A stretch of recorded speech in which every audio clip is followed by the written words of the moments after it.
241장이지요. 241장 우리 4절 다 같이 부르겠습니다. 모든 슬픔 고통 씻어버린 후에 나 영원토록 살겠네. 검은 고 들고서 함께 찬송할 때 우리가 서로 만나겠네. 우리가 서로 만나겠네. 검은 고 들고서 함께 찬송할 때 우리가 서로 만나겠네. 아멘. 하나님은 여러분을 사랑하십니다. 하나님은 목사님을 사랑하십니다. 하나님은 우리 모든 성도를 사랑하십니다. 교회 소식은 주보를 여러분 참고해 주시기 바랍니다. 오늘은 성령 강림절 20주차 주일이 되겠습니다. 특별히 종교개혁 기념주일로 우리가 보내게 되는데요. 성령님의 임하심은 물론 늘 개혁적인 일상을 잘 유지해 가시기 바랍니다. 성미기도 제목이 계속 공지가 되고 있는데 우리의 최소한의 합심 공동 기도 제목이 되기를 바랍니다. 여러분 정성을 모아 함께 기도하시기 바랍니다. 오늘은 고 이우상 성도님의 19주기 추모 예배로 모이는데요. 형편상 날짜를 오늘로 이렇게 모이는 줄 압니다. 2학기 성도 가정에서 오늘 오후에 있을 예정인데 여러분 함께 기도해 주시기를 바랍니다. 기타 집행 관련 소식과 또 여러 가지 고정 광고는 주보를 참고해 주시기 바라고 이제 다 같이 주악에 맞춰 묵도하시겠습니다.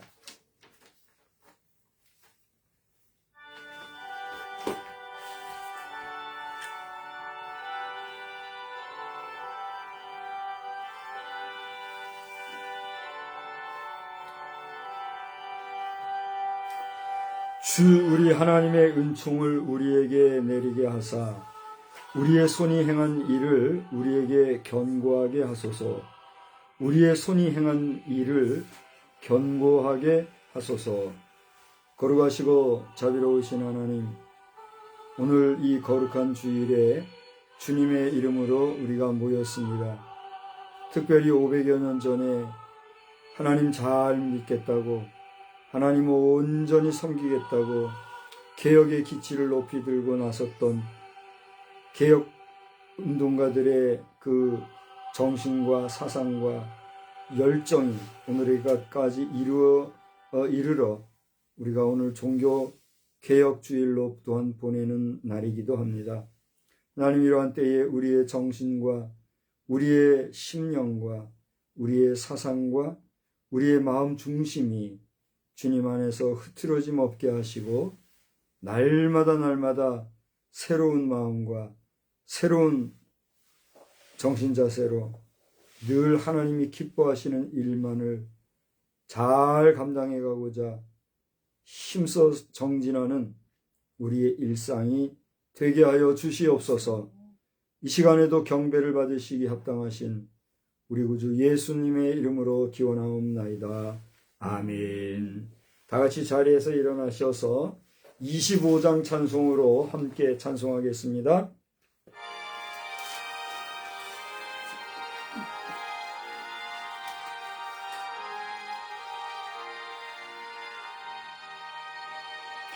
멸류관 벗어서 주 앞에 들이세 저 천사 기쁜 노래가 온 땅에 퍼지네. 내 혼아 깨어서 주 찬송하여라. 온 백성 죄를 속하신 만왕의 왕일세. 면류관 벗어서 주 앞에 들이세 그 손과 몸의 상처가 영광 중 빛나네 하늘의 천사도 그 영광 보고서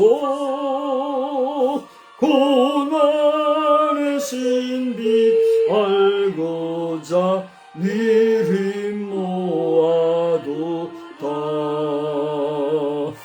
면류관 벗어서 주 앞에 들이세 온 세상 전쟁 그치고 참 평화 오겠네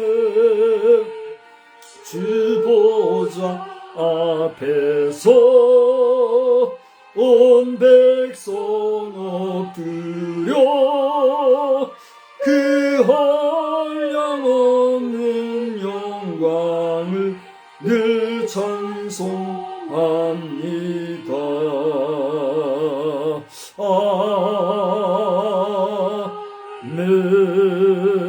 아멘. 성시교독은 43번에 있는 시편 99편의 말씀이 되겠습니다. 99편 여호와께서 다스리시니 만민이 떨 것이요 여호와께서 그룹 사이에 좌정하시니 땅이 흔들릴 것이로다. 시온에 계시는 여호와는 위대하시고 모든 민족보다 높으시도다. 주의 크고 두려운 이름을 찬송할 뿐이 그는 거룩하심이로다. 능력 있는 왕은 정의를 사랑하느니라.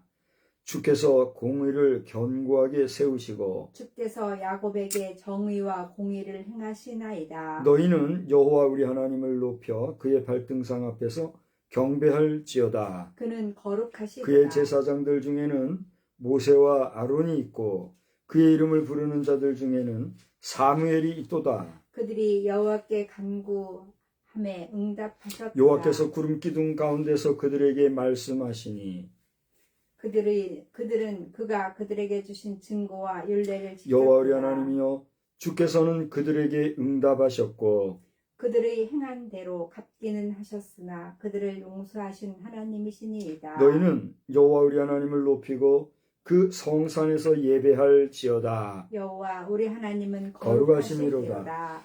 아멘. 전능하사 천지를 만드신 하나님 아버지를 내가 믿사오며 그 외아들 우리 주 예수 그리스도를 믿사오니 이는 성령으로 잉태하사 동정녀 마리아에게 나시고 본디오 빌라도에게 고난을 받으사 십자가에 못 박혀 죽으시고 장사한 지 사흘 만에 죽은 자 가운데서 다시 살아나시니 하늘에 오르사 전능하신 하나님 우편에 앉아 계시다.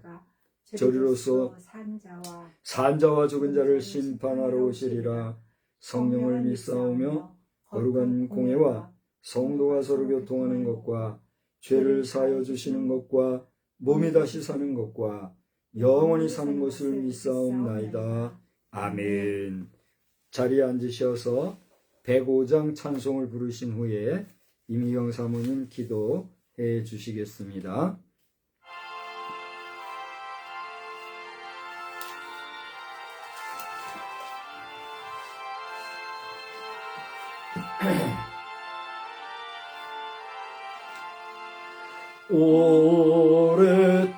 오랫동안 기다리던 주님 강림하셔서 죄에 매인 백성들을 자유 얻게 하시네. 주는 우리 소망이요 힘과 위로 되시니 오래 기다리던 버리던 백성만 복을 받겠네. 모든 백성 구하려고 임금으로 신이 영원토록 우리들을 신이 다스리시네. 죄로 상한 우리 마음 은혜로서 고치고 주의 빛난 보좌 앞에 이르도록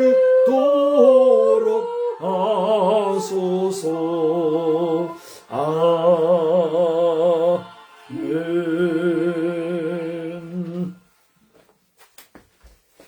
기도드리겠습니다.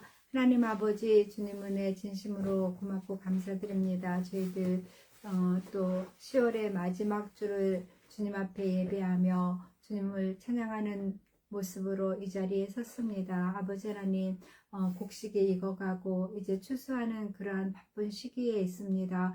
아버지 하나님, 농부들을 지켜주시고 또 우리의 삶도 또 한 해를 마무리하는 그러한 과정에서 마무리가 잘 되어질 수 있게 주님 도와주시고 풍성한 추수가 있어질 수 있도록 저희들을 인도하여 주시옵소서. 우리의 몸도 마음도 우리의 생각도 특별히 우리의 영혼까지도 주님께서 주장하여 주시어서 정말 올 한 해가 풍성하고 아름답게 마무리되어질 수 있도록 주님 인도하여 주시고 지켜주시기를 간절히 빌고 소원합니다. 아버지 하나님, 특별히 오늘 또 이우상 아버지 추모 예배로 저희들이 형제들이 모입니다. 저희들 함께 참석하지는 못하지만 모이는 우리 형제들 모두가 아버지를 그리워하듯 또 하나님 앞에 예배하며 그 시간을 보낼 때에 하나님을 알게 하시고 하나님께서 성령으로 역사해 주시어서 믿지 아니하는 우리 자매들 형제들 주님을 알게 하시고 믿게 하시고 또 믿고 있는 우리 형제 자매들에게는 큰 믿음을 더하여 주시어서 하나님을 높이며 살아갈 수 있는 우리 가정 되게 하시고 예상 아버지의 뜻대로 우리 형제 모두가 우리 자녀손 모두가 주님 앞에서 천국에서 만나는 그러한 역사들 나타나게 하여 주옵소서. 오가는 모든 길을 지켜주시고 보호하여 주시옵소서. 또 새로운 가정을 이루는 우리 가족들이 있습니다. 아버지 하나님, 새로운 가족을 이루는 그러한 기쁜 자리에 주님께서도 임재하여 주시어서 하나님의 자녀들의 가정입니다. 아버지 하나님, 믿음을 그들에게도 허락하여 주셔서 믿음의 가정 이룰 수 있게 주님 도와주시고 한 가정도 낙오되는 일이 없도록 주님 지키시고 보호해 주시옵소서. 아무리 5대 6대라 할지라도 믿지 아니하는 자는 그가 모든 것이 줄 압니다. 아버지 하나님 지켜주시어서 믿지 아니하는 우리 형제자매들 한 사람도 없도록 주님 도우시고 주님께서 믿음을 더하여 주시기를 간절히 빌고 소원합니다. 이 시간 하나님의 말씀을 들고서는 주의 종을 지켜주시고 그 입을 통하여서 증거되어지는 하나님의 말씀이 우리의 생명을 살리게 하시고 우리의 영혼을 소성케 하시고 우리가 위로받고 또 새 힘을 얻을 수 있는 귀한 시간, 복된 시간만 되게 하여 주시옵소서. 특별히 이 나라를 기억하여 주시어서 저희들이 이 나라를 위해서 기도합니다. 아버지 하나님, 위정자들을 지켜주시어서 그들이 정말 하나님을 두려워하는 마음으로 이 나라를 다스려 나갈 수 있게 주님 도와주시고 이 나라를 통하여서 세계 만국으로 복음이 증거되어지는 그러한 역사들 나타날 수 있도록 주님 도와주시옵소서. 무엇보다도 믿는 저희들이 깨어있게 하시고 믿는 저희들이 온전해질 수 있도록 주님께서 지키시고 보호하실 것을 간절히 빌고 소원합니다. 오늘 이 시간도 성령의 충만한 가운데 거하기를 간절히 빌고 소원하오며 우리 구주 예수 그리스도 받들어 감사 기도드려 싸움나이다. 아멘.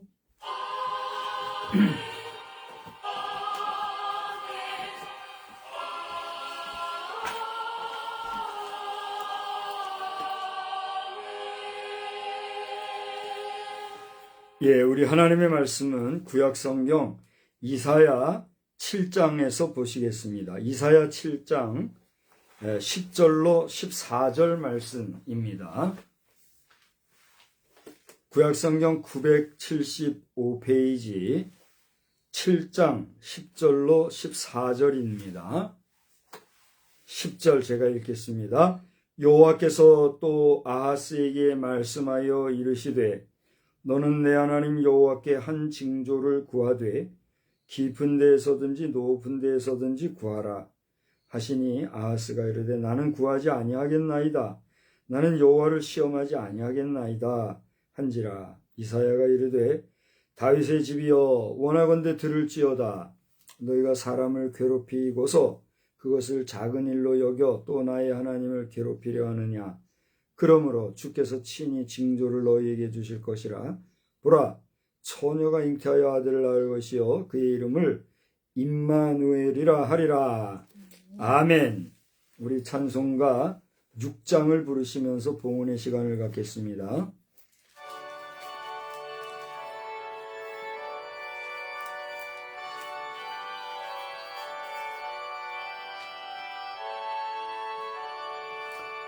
목소리 높여서 주 찬양하여라.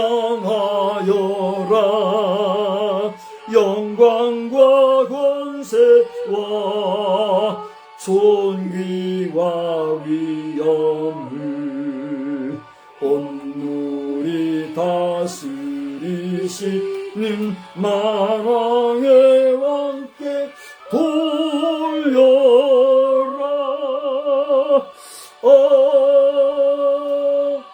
아멘. 거룩하신 하나님, 이 시간에 주님 앞에 예물을 먼저 봉헌합니다. 이 예물을 받으시되 예물의 사정과 형편과 내용과 그 가치를 아시는 주여, 비록 부족하고 연약한 것이지만 이것을 복주시어서 하나님의 나라 확장 사업에 귀하게 사용되게 하시며 거룩하고 깨끗하고 아름답게 사용되어지는 복된 역사만이 넘쳐나게 하여 주시옵소서. 천에 천을 만에 만을 더하여 주시는 하나님의 놀라우신 만복이 충만한 역사가 있기를 원하옵고, 말씀 안에서 은혜 주시되 말씀 속에 거하시는 주여, 오늘도 우리에게 임재하시는 그 하나님의 임재하심을 경험하는 시간도 우리에게 있게 하여 주시옵소서. 말씀마다 은혜 주실 줄 믿사옵고 예수 그리스도의 이름으로 감사하며 축복하며 기도하옵나이다. 아멘. 하나님의 성호를 찬양합니다. 하나님의 성은이 여러분과 함께 하시기를 주님의 이름으로 축복합니다. 주께서 친히 주신 징조, 이러한 제목으로 말씀을 증거하겠는데요. 징조라 하는 단어를 제가 한번 찾아보았어요. 여러분, 징조라는 말이 무슨 뜻입니까? 여러분이 익히 아시고 느끼시는 대로 장차 되어질 일들에 대한 그 어떤 느낌, 이런 이해를 쉽게 우리가 하지요. 그 어떻게 되어질 것 같은 예측, 예감, 예상할 수 있는 그 어떤 분위기, 그걸 징조라 얘기하잖아요. 보다 정확한 어휘를 우리가 알기 위해서 제가 한번 사전을 찾아보았어요.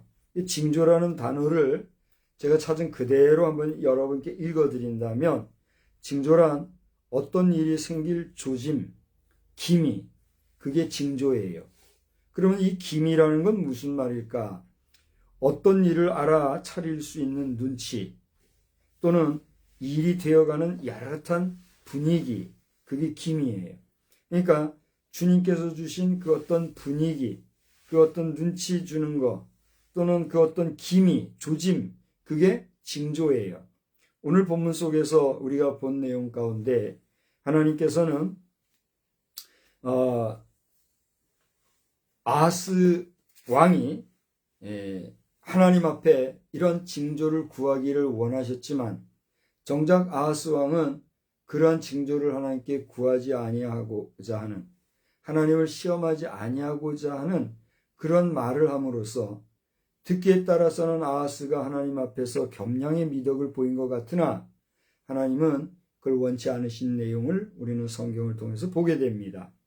오늘 전반적인 내용을 살펴볼라 치면 여러분들께서도 아시다시피 우리나라의 역사 가운데 이 이사야서 7장에 발생했던 한 전쟁의 역사는 우리나라에는 고조선에 해당하는 그런 역사입니다. 그러니까 BC 734년에서부터 733년 사이에 아람과 북이스라엘이 아수르라고 하는 나라를 침공하여 그들을 정복하려고 하는 계획을 가졌어요. 그때에 두 연합군은 당시에 남유다 왕이었던 아하스 왕에게 너도 우리와 함께 저 아하스를 치자, 함께 하자 이렇게 했습니다. 그런데 정작 아하스 왕은, 그러니까 남유다죠. 아하스 왕은 저 아람이나 북이스라엘과 같은 편이 아니라 아수르를 신뢰하고 아수르를 의지하는 입장에 있었어요. 그러니까 유다 입장에서는 아람과 북이스라엘의 권면을 받아들일 수 있습니까? 없습니까? 없는 거예요. 우리는 그리할 수 없다 하자 아람과 북이스라엘은 그러면 우리가 너도 우리의 적수처럼 여기고 너희를 침략하겠다 하는 말을 했습니다. 그때의 아하스 왕은 그들의 말을 듣고 두려워 떨었다고 하였습니다. 그러니까 아하스 왕과 이 남유다 백성들이 북이스라엘과 아람이 그 유다를 치려고 한다는 말에 두려움을 가졌다는 거예요. 바로 이러한 때에 하나님께서는 선지자 이사야를 통해서 아하스 왕을 찾아 위로하면서 하나님을 믿으라. 그리고 하나님의 역사하심을 의지하라. 그리고 그 징조를 하나님께 구하라. 위로 하늘이나 아래로 땅, 그 어떤 것이든지 좋으니까 하나님이 너희와 함께 하신다는 사실에 대한 징조를 너희들이 한번 구하기 바란다. 그렇게 언급을 한 거예요. 그러나 아하스 왕은 뭐라고 그랬습니까? 그런 신명기서에 나오는 말씀을 인용해서 오늘 본문에서도 나와 있습니다마는 12절에 나는 구하지 않겠습니다. 나는 여호와를 시험하지 않겠습니다. 그렇게 얘기를 했어요. 우리가 표면적으로 볼 때는 아하스 왕이 나는 하나님을 시험하지 않겠습니다. 나는 하나님이 징조를 주시는 거나 그런 걸 구하지 않겠습니다. 그렇게 언급한 것을 볼 때에 정말 잘한 것이라고 볼 수가 있습니까? 잘 못했다고 볼 수가 있습니까? 잘한 것처럼 보여요. 경건한 것처럼 보여요. 하나님 잘 믿는 것 같이 보여요. 그런데 하나님께서는 그걸 원치 않으신 거예요. 여기 하나님께서 네가 징조를 구하라라고 한 것은 누구에게 징조를 구하라는 것입니까? 하나님께 구하라는 것입니다. 하나님께 구하라는 것은 무엇입니까? 하나님을 찾고 하나님을 의지하고 하나님 앞에 믿음으로 구하라는 거예요. 다시 말하면 너는 하나님께 기도하라는 거예요.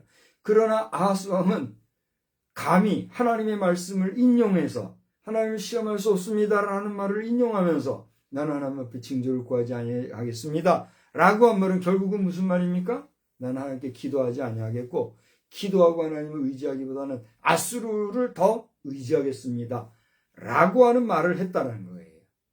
이 말을 들었을 때 이사야는 화가 났어요. 오늘 성경에 그가 화가 났다 뭐 이런 얘기는 없지만 이사야가 화가 났고 그래서 하나님의 말씀을 다시 전합니다. 그것이 무슨 얘기입니까? 오늘 14절을 보니까 우리가 함께 잘 아는 말씀. 그러므로 주께서 친히 징조를 너희에게 주실 것이다. 네가 구하지 아니하였다 할지라도 네가 원하지 아니하였다 할지라도 하나님이 친히 하나님 자신이 직접 너에게 뭘 주겠다? 징조를 주겠다. 이렇게 얘기하신 겁니까? 징조가 뭡니까? 장차 되어질 일을 그죠? 그걸 보여주겠다 이런 얘기를 하신 거예요. 그러니까 오늘 이 본문 속에서 우리가 발견할 수 있는 것은 하나님께서는 유다 왕 아하스가 하나님 앞에 뭐 하기를 원하셨어요? 구하기를 원했어요. 하나님을 찾기를 원했어요. 하나님을 믿고 하나님을 의지하기를 원했어요. 그러나 유다 왕 아하스는 하나님을 의지하기보다는 하나님을 구하기보다는 무엇을 의지했다고요? 아하스 왕을 아수르를 의지하는 그런 마음을 가지고 있었다고 하는 것입니다. 그래서 같은 14절을 보니까 이사야를 통해서 하나님은 무슨 말씀을 했습니까? 다 같이 보라 처녀가 잉태하여 아들을 낳을 것이요 그의 이름을 임마누엘이라 하리라 그렇게 얘기했습니다. 여러분 이 내용을 어디서 들어보신 것 같지 않습니까? 처녀가 잉태하여 아들을 낳는다는 거 말이 됩니까? 안 됩니까? 말이 안 되는 것 같아도 되는 거예요. 그래요, 안 그래요? 처녀가 신랑을 만나서 그 신랑과 둘이 합하여 이제 정상적인 결혼을 통한 성관계를 통한 자식을 낳는 거, 이거 맞아요? 틀려요? 맞아요. 근데 여기서 처녀가 잉태하여 그의 이름을 임마누엘이라 할 때 임마누엘 하면 우리는 뭘 생각합니까? 하나님이 함께 하신다는 뜻을 가진 말로서 우리는 우리가 믿는 누구를 떠올립니까? 예수 그리스도를 떠올리는 거예요.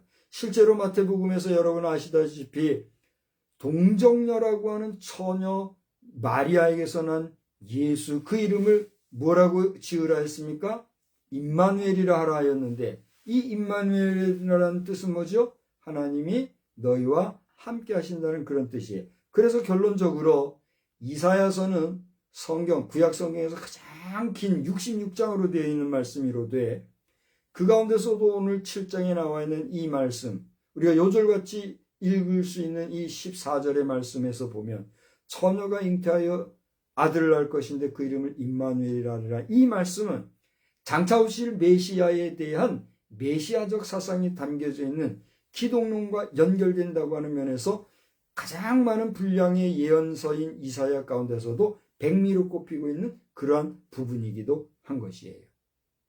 그래서 오늘 이 처녀가 잉태하여 아들을 낳을 것이다 라고 하는 이 말의 의미는, 그의 이름을 임마누엘이라 할 것이라는 그 말의 의미는 두 가지로 역사에서 나타나는데, 그것은 뭐냐면 실제로 아람과 아수르 사이에 있었던 이 1년간의 짧은 전쟁 속에서 하나님께서는 그 예언대로 이사야의 몸에서 혹은 아하스 왕의 그 식소들 가운데 처녀 가운데 아들을 낳은 그 현상을 통해서 그 아이가 장차 선악을 구별하기 전에, 여기 몇 절에 나오냐면 오늘 읽지는 않았습니다만 15절에 보면 그가, 누구가 얘기한 거예요?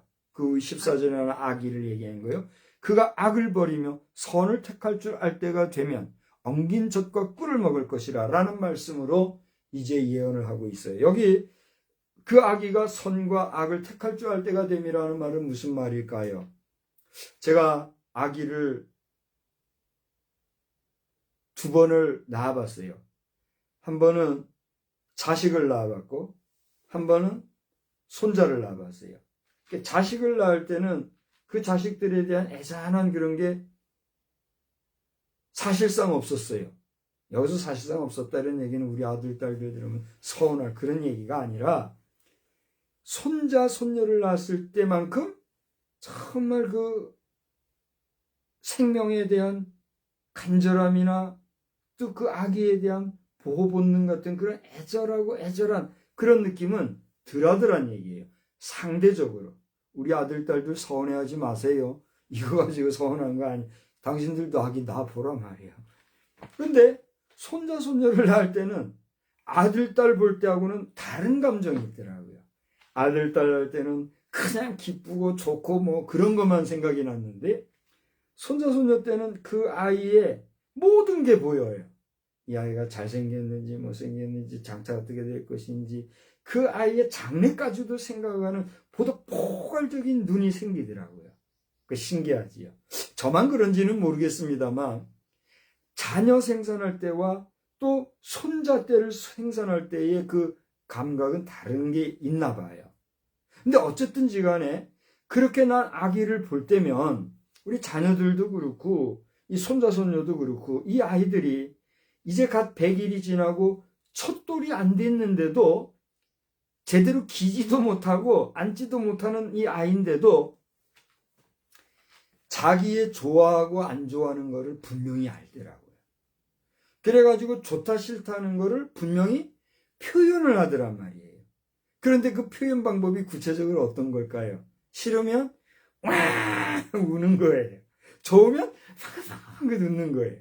여러분 아기의 웃음을 볼 때는 어떻습니까? 그냥 간이라도 다 간이 녹듯이 그냥 막 온몸이 막 좋고 그렇잖아요. 근데 막 하고 그럴 때는 아유 걱정이 돼가지고 그냥 막 어쩔 줄 모르고 그렇게 하잖아요. 애기 낳아본 사람들은 알 거예요. 애기 안 낳아본 사람은 나중에 한번 보세요. 그런데 말이에요. 고대 얘기했지만 첫 돌도 안 된 첫돌이 1년이면 첫돌이잖아요. 그런데 그 만 1년도 안 된 그 아기가 뭘 한다고? 좋고 싫은 거. 여기는 선과 악을 이렇게 얘기를 했어요. 선과 악을 구별하게 되기가 그 전에, 그때에 그 아기가 그걸 안다. 참 신기하죠. 근데 오늘 성경은 15절에서 그렇게 이 아기가 악을 버리며 선을 택할 줄 알 때가 되면 엉긴 젖과 꿀을 먹을 것이라 하는 이 말씀은 실제로 하나님께서 이 아하스 왕이 하나님을 찾기보다는 누구죠? 아수르를 의지하는 군사적으로나 경제적으로나 여러 가지 물질적인 부분에서, 물리적인 부분에서, 인간적인 부분에서 하나님보다 이 아수르 국가의 힘을 믿는 그런 것을 하나님이 보시고서는 네가 이렇게 아기가 선악을 구분하기 전에, 그 무슨 얘기예요? 얼마 안 돼서 엉긴 젖과 그 다음 뭐라 그랬어요? 꿀을 먹을 것이다. 이 얘기는 네 나라 초토화 될 거야. 그렇게 이 얘기를 하신 것입니다. 그러니까 전쟁 싫다고 아수르를 의지하면서 전쟁을 피하려고 했던 아수르였지만 이사야를 통해서 하나님을 의지하고 하나님을 바라보고 하나님의 징조를 구하라고 기회를 줬지만 왕은 그것을 거부하고 하나님을 의지하기보다 누구를 의지했어요? 사람을, 국력을, 아수르라고 하는 그 힘있는 권세를 믿었기에 결국은 그 왕의 신뢰에 하나님께서는 남유다를 어떻게 하는 것으로, 멸망하게 하는 것으로 심판을 하셨다 하는 이야기가 오늘 성경의 이야기예요. 그래서 여기서 한 가지로는요, 아들을 낳을 것이니 그 이름을 임마누엘이라 하리라 할 때의 이 말은 고대 말씀드린 대로 이사야의 후손이었든지 아하스 왕의 그 권속들 가운데서 처녀가 아들을 낳았을 때에 이 아이가 선악을 구별하게 되기 전에 이런 일이 생길 것이다 하는으로서 조만간 불언간에 이런 일이 생길 것이다 라고 하는 역사적인 이야기의 예언이다 라고 하는 것이에요. 이게 석의적 이론, 역사 해석적인 방법으로서의 역사적인 이야기라는 것이에요. 그런데 여기서 또 하나는 뭐예요?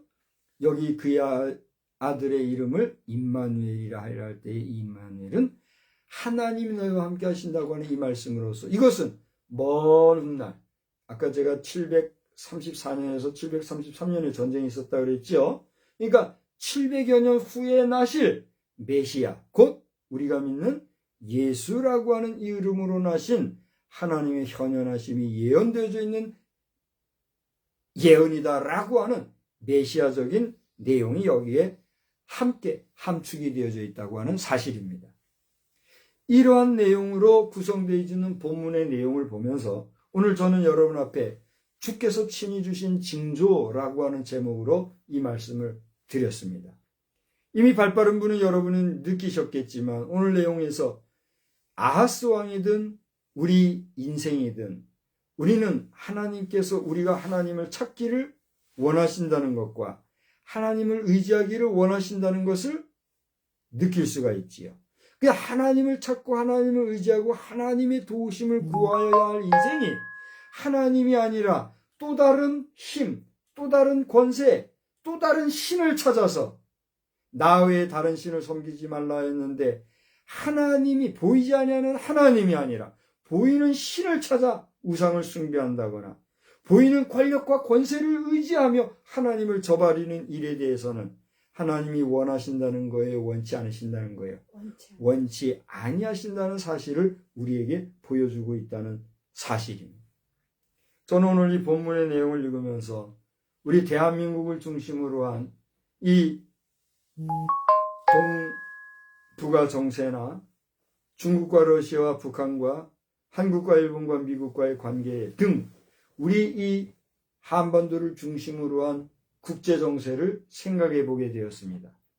그리고 오늘 이러한 시점에 우리나라는 누구를 의지하며 누구를 기대하고 누구를 바라고 있는가 생각해 보게 되었습니다. 이 나라를 이끌어가는 지도자는 누구인가? 그는 하나님 앞에서 어떤 정신과 사상을 가지고 있는가 생각해 보게 되었어요. 마침 지난 주간에 저는 55년 전에 한경직 목사님께서 설교하신 내용의 설교를 제가 보았어요. 그 설교의 내용인즉슨 정신혁명이라고 하는 그런 제목으로 설교하신 내용이에요. 제가 오늘 여러분에게 그 내용을 어디 남겨놓았죠? 여러분 주보를 한번 보실래요? 네, 주보 첫머리에 보면은 제가 그 내용을 썼어요.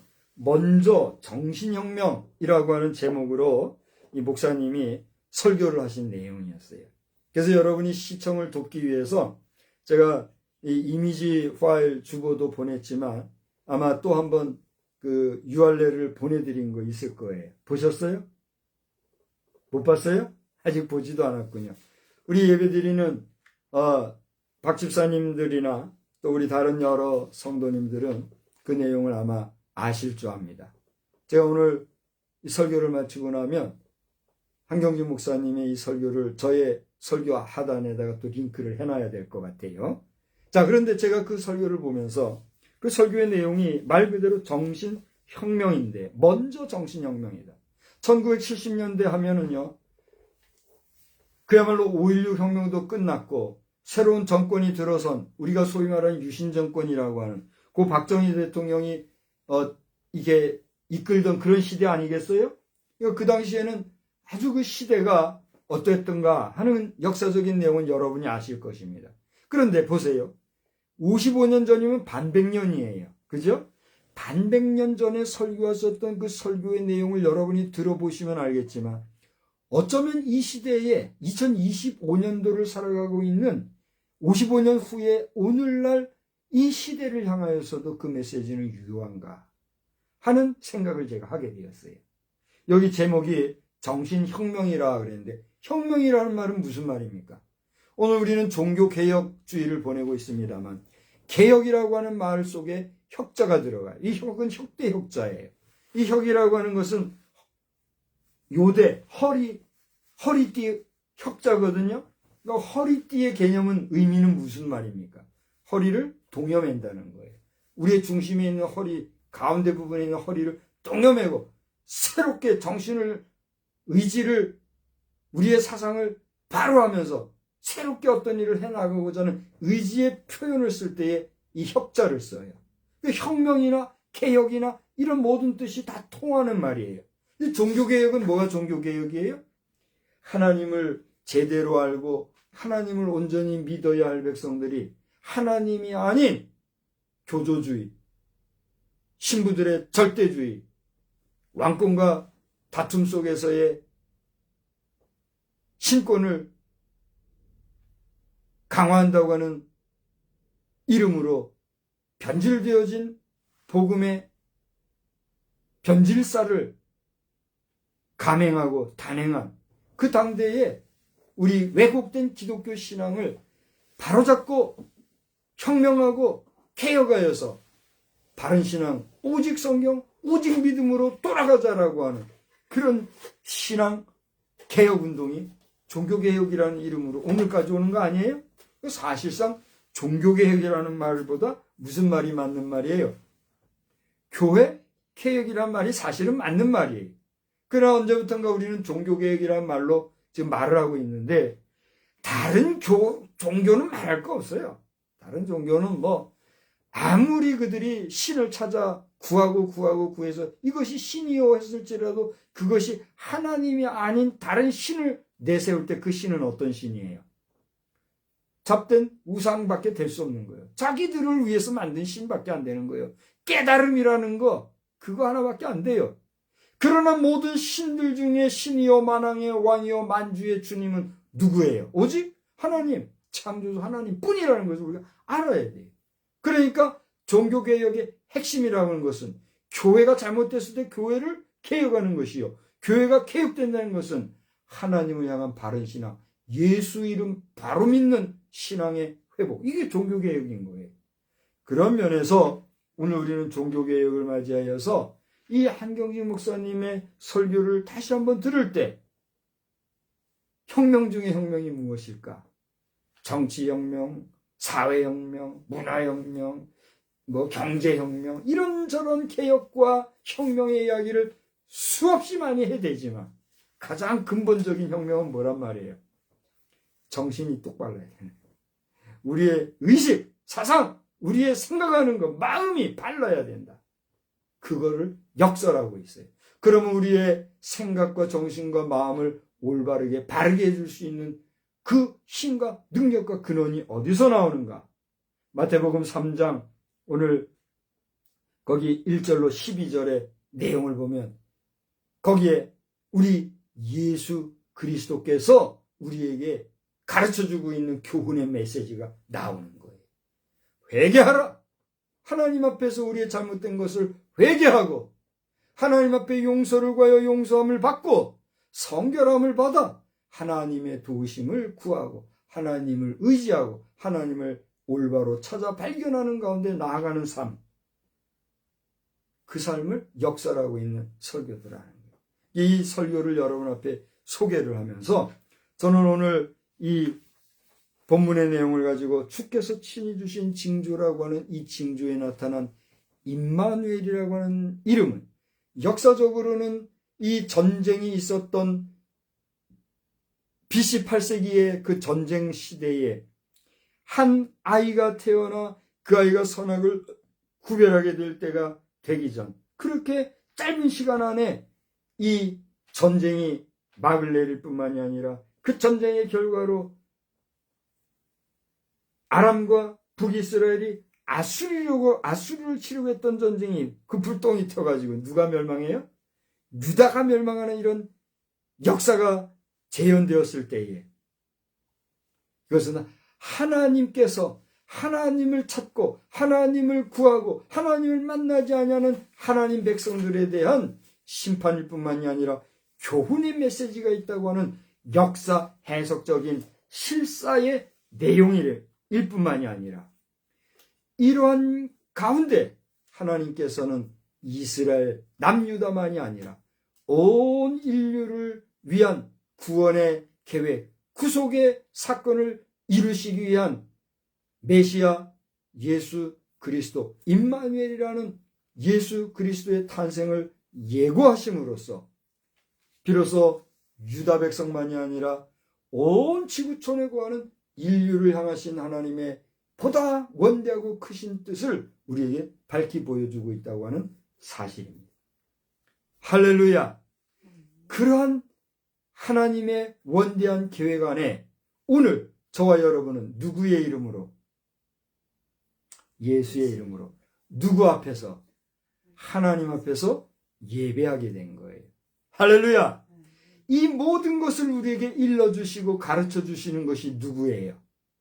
성령인 거예요. 아멘? 제가 지난 주일 저녁이죠? 지난 주일 저녁인가요? 거기 설교하면서 예수님은 당신에게 실체입니까? 개념입니까? 이걸 물었어요. 똑같은 질문을 한 번 더 한다면 오늘 2025년 10월 26일 종교개혁주의를 지나가고 있는 이때에 여러분이 믿고 의지하고 고백하는 예수 그리스도라는 분은 여러분 앞에 실체로 있습니까? 개념으로 있습니까? 우리는 누구도 예수님이 오늘 내 앞에 실체로 있습니다 라고 말할 자는 없습니다. 그분은 우리에게 개념으로, 의식으로, 믿음으로, 신앙으로 우리 앞에 있습니다. 아멘? 그 실체가 누구일까요? 성령이라는 겁니다. 보이지 아니하지만 그분의 음성을 우리가 듣지는 못하지만 영으로 우리 속에 임재하신 성령님이 또 다른 보혜사라는 이름으로 우리 속에 계신, 우리 속에 좌정하신 그 성령님이 예수는 그리스도시요 임마누엘 되신 그 예수 그리스도가 우리를 하나님 백성, 하나님의 자녀 삼으신 하나님 자신이라는 사실을 감동으로 영으로 우리에게 일러주신다는 거예요. 할렐루야. 이것을 여러분이 아멘으로 믿고 고백할 수 있을 때 여러분은 어떤 사람이에요? 성령의 사람이요, 예수 그리스도로 인침받은 자요, 하나님의 자녀요, 하나님의 백성으로서 천국의 백성인 것입니다. 할렐루야. 이 사실을 우리가 온전히 믿고 확신하고 확증하면서 나아갈 때에 천국이 가까웠으니 그 천국이 여러분의 나라가 되시기를 주의 이름으로 축원합니다. 아멘. 지금도 여전히 많은 사람들이 천국과 지옥의 실체에 대해서 왈가왈부합니다. 심지어는 목사님들 가운데서도 천국에 대해서 그곳은 공간적인 개념, 그것은 어떤 특정화되어지는 우리의 모이는 장소로서의 개념이 아니라 공동체적이며 사람들과의 관계성이며 또 다른 철학적 개념으로서의 나라다. 이 정도 얘기하시는 분이 계세요. 참 위험해요. 물론 그 사상적 피력이나 깨달음에 대한 피력으로서는 천국에 대한 묘사가 맞아요, 틀려요? 맞지만 여러분이 저를 쳐다보면서 분명히 얘기하세요. 천국은 예수 그리스도의 이름을 믿는 자들이 거할 곳, 에어리어, 장소, 플레이스로서의 공간적 개념일까요? 그저 공동체적 개념, 추상적인 개념, 개념적 개념에 불과할까요? 여러분이 얘기하세요. 1번. 그래, 물어볼게요. 공간적 개념 1번, 추상적 개념 2번. 여러분의 선택은? 1번. 여러분 믿음대로 되시기 바랍니다. 아멘. 만에 하나, 천에 하나, 만에 하나 천국이 공간으로서의 존재가 없다라고 하면 우리 갈 곳은 어디예요? 그래서 많은 사람들은 공수래 공수고 다 죽으면 그만이다 라고 얘기하면서 어디로 마지막 종말을 맞이합니까? 불 속으로 들어가는 거예요. 이 물질계 속에서 불에 태워져 살라버리는 화장을 선택하고 편리주의를 선택하고 모두가 그렇게 가는 것을 그저 그렇게 받아들여도 될 것으로 생각하면서 마지막 종말을 보이는 거. 기가 막힌 겁니다, 여러분. 정신 차려야 합니다. 목사들도 불구덩이로 들어갑니다. 장로들도 불구덩이로 들어갑니다. 집사건 살 것 없이 모든 성도들이 불꽃으로 들어갑니다.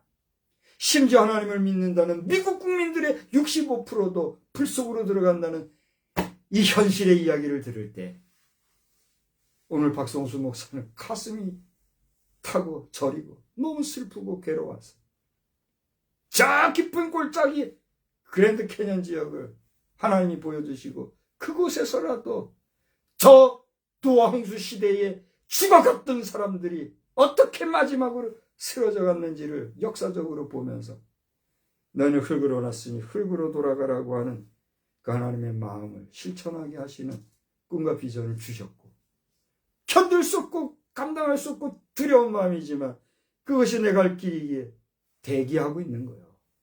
미국 도널드 트럼프 대통령 이 영상 보고 계십니까? 조 바이든 대통령, 전 미국 대통령 이 영상을 보고 계십니까? 여러분의 남은 생애가 얼마입니까? 여러분의 남은 여생이 얼마입니까? 여러분이 치리하고 다스리는 여러분 나라의 국민들이 불에 태워 살라져 버리고 있어요. 여러분이 진정 하나님을 두려워하고 하나님을 믿는 자라면 여러분에게 맡겨주신 여러분의 국민이 그렇게 사라지는 것을 여러분 방관하고 있어도 되겠습니까?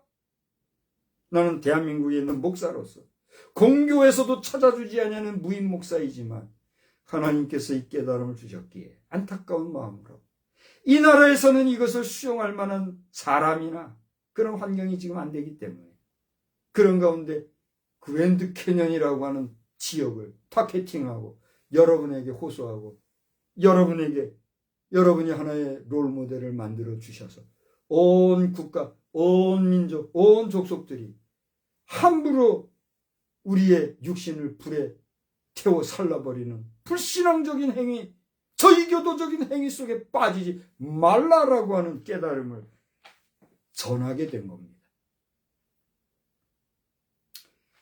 저는 사실상 이번 설교를 위해서 설교 준비를 좀 열심히 했어요.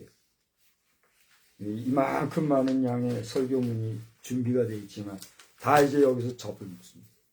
오늘 제목의 말씀을 다시 한번 여러분과 함께 읽으면서 말씀을 마치고자 합니다. 주께서 친히 주신 징조. 사람들마다 주의 날이 임박했다.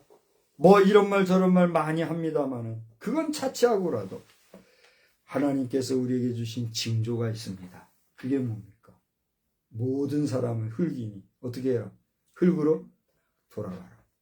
그리고 그것을 실천할 때 우리는 비로소 자연으로 하나님의 말씀을 준행하는 자로 역사의 족적이 남는 것입니다.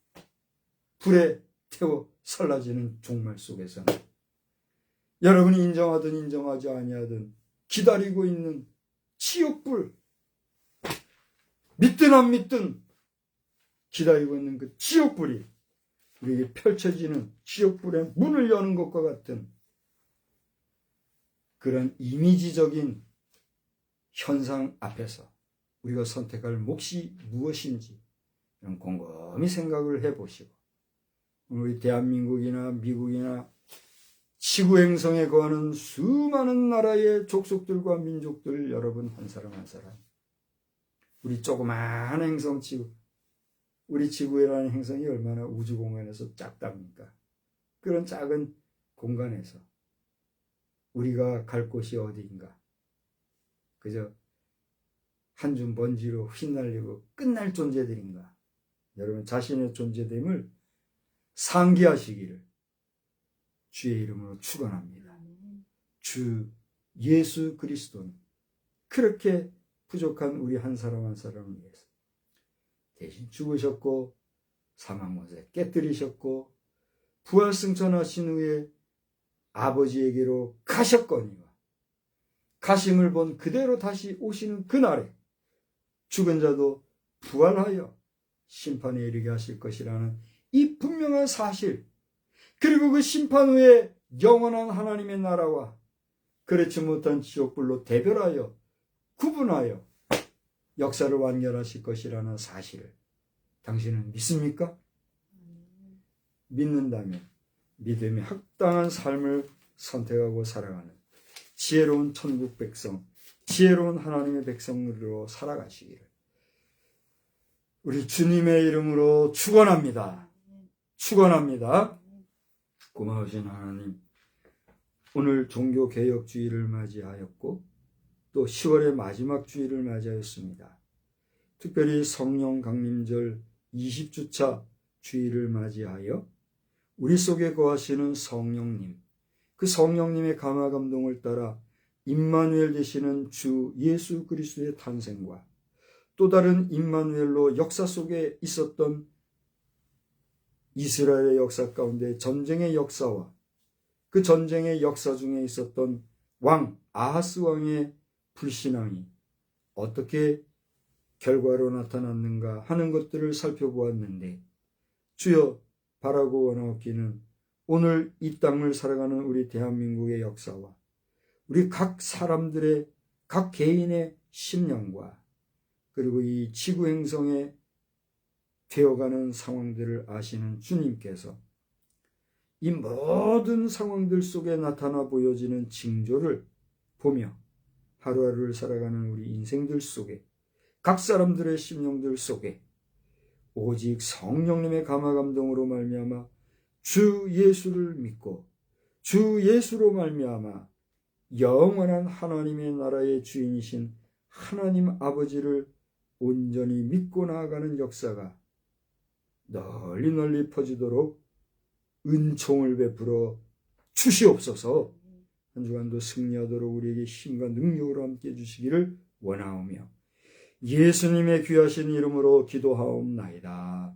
아멘. 우리 다 같이 자리에서 일어나셔서 찬송가 104장 찬송 다 같이 부르겠습니다.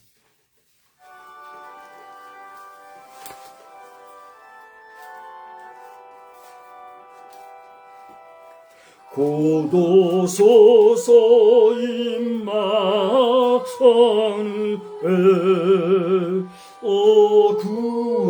구하소서 이스라엘 그 보러 생활 고달파 메시아 기다립니다 기뻐하라 이스라엘 곧 오시리 오 임마누엘 곧 오소서 지혜의 주 온 만물 질서 주시고 참 진리의 길 보이사 갈 길을 인도하소서 기뻐하라 이스라엘 곧 오시리 오 임마누엘 곧 오소서 소망의 주 만백성 찬양 이루어 시기와 분쟁 없애고 참평화 채워 주소서 기뻐하라 이스라엘 곧 오시리 오 임마누엘 아멘.